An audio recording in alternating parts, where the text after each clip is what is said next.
रायपुर की, जहां धर्म स्वतंत्रता एक्ट में पहली बड़ी सजा सामने आई है। आरोपी महिला को आजीवन कारावास की सजा सुनाई गई। के पद्धति से इलाज किया, 2 महीना अपने घर में रखे और उसका इलाज जारी रखा। इलाज जारी रखने के दौरान तीसरे महीने में इलाज से नहीं सुधरा, तब उसके घर वालों ने उसको बोला कि हम लोग इसको बेहतर इलाज के लिए डॉक्टर के पास ले जाना चाहते हैं।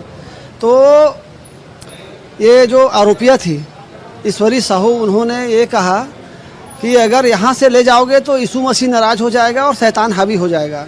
इस तरह से उन लोगों को आप सभी को जय मसीह। मेरे प्रिय भाई ने इस वीडियो में बात करने वाले हैं। आप अच्छे तरीके से जानते हैं भारत देश में बहुत सारे कानून है, बहुत सारे लॉ है, लेकिन छत्तीसगढ़ में अभी हाल फिलहाल में एक जो धर्मांतरण कानून लागू किया गया, उसके तहत एक ईसाई महिला को उम्र कैद की सजा सुनाई गई है। हालांकि ये कानून बहुत सारे राज्यों में है, बहुत सारे मतलब 14-15 राज्यों में है। लगातार ऐसी घटनाएं हमें देखने को मिलती रहती हैं।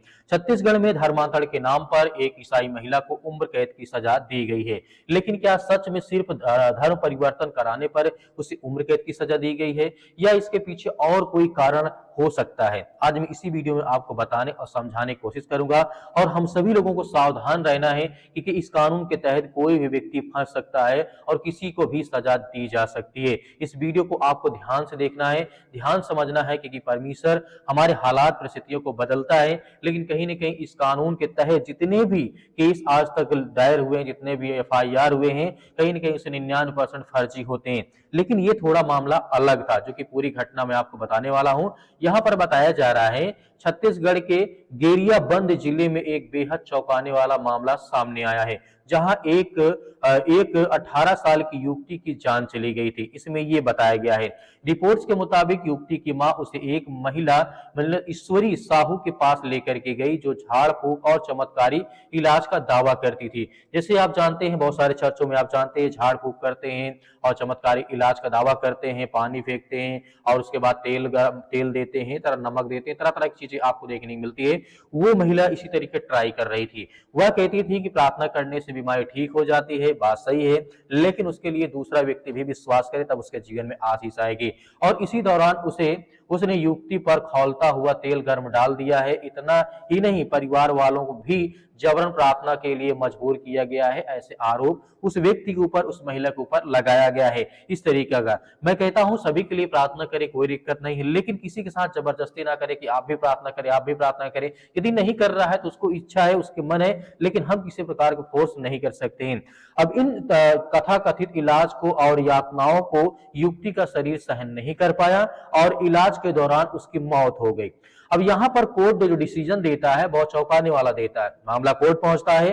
कोर्ट ने सबूतों और गवाहों के आधार पर पाया कि युवती की मौत आरोपी के कारण हुई है, इसलिए अदालत ने हत्या तहत महिला को उम्र कैद की सजा सुनाई है। और यहाँ पर धर्म परिवर्तन को उल्लंघन भी यहाँ पर 1 साल सजा की अतिरिक्त दी गई है। मतलब धर्म जो कानून बनाया गया था उसके तहत धर्मांतरण कानून का उल्लंघन के लिए 1 साल की अतिरिक्त उसे सजा दी गई है। सबसे जरूरी बात यही हो जाती है कि उम्र कैद सजा तो दी गई है और यह सिर्फ धर्म परिवर्तन की नहीं था, जो कि सही बात है। उम्र कैद इसलिए मिली क्योंकि उसने एक मौत यानी हत्या का मामला उसके पास आया था, उसके ऊपर आरोप लगाया था, वो सिद्ध हुआ था। इसलिए धर्म परिवर्तन का एंगल और बहुत सारे रूप यहाँ पे देखा गया और जोड़ा गया है। इसमें हर चीज को जोड़ा गया। इसीलिए हम कहते हैं किसी के साथ जबरदस्ती या किसी के साथ भी प्रार्थना करें। हो सकता है कि किस तरीके की कठिनाई वो महिला ना जानती थी कि आगे चल के क्या होगा क्या नहीं होगा, जो मैं आज कर रही हूँ प्रार्थना के नाम पर या फिर तेल के नाम पर, तरह तरह की बातें हो सकती हैं। हालांकि विश्वासी थी, लेकिन जिस तरीके की घटनाएं निकल करके आई है कहीं न कहीं वो जिस चिंताजनक थी।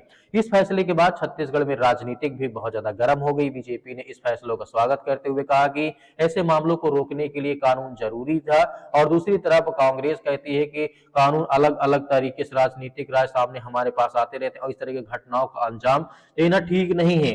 तो जिस तरीके की घटनाएं हमारे सामने निकल करके आई, क्या ये हकीकत में कहीं न कहीं शर्मसार करने वाली घटना है? सिर्फ धर्म मतलब धर्म परिवर्तन कराने के लिए उम्र कैद उसे नहीं मिली है, बल्कि हत्या के आरोप में उसे उम्र कैद की सजा दी गई है। लेकिन धर्मांतरण कानून का उल्लंघन करते हुए 1 साल की सजा अतिरिक्त उसे सुनाई गई है। अब यह जानकारी आपको कैसी लगी, इसके जीवन में क्या हुआ था क्या नहीं हुआ, तो वह तो इस तरीके कोर्ट ने फैसला दिया, आप अच्छे तरीके समझ गए होंगे। आपकी क्या राय हमें कमेंट बॉक्स में कमेंट करके जरूर बताइएगा। मिलते हैं नेक्स्ट वीडियो में। परमेश्वर आपके बहुत सारी आशीष दे और बहुत सारी बरकत दे। आमीन।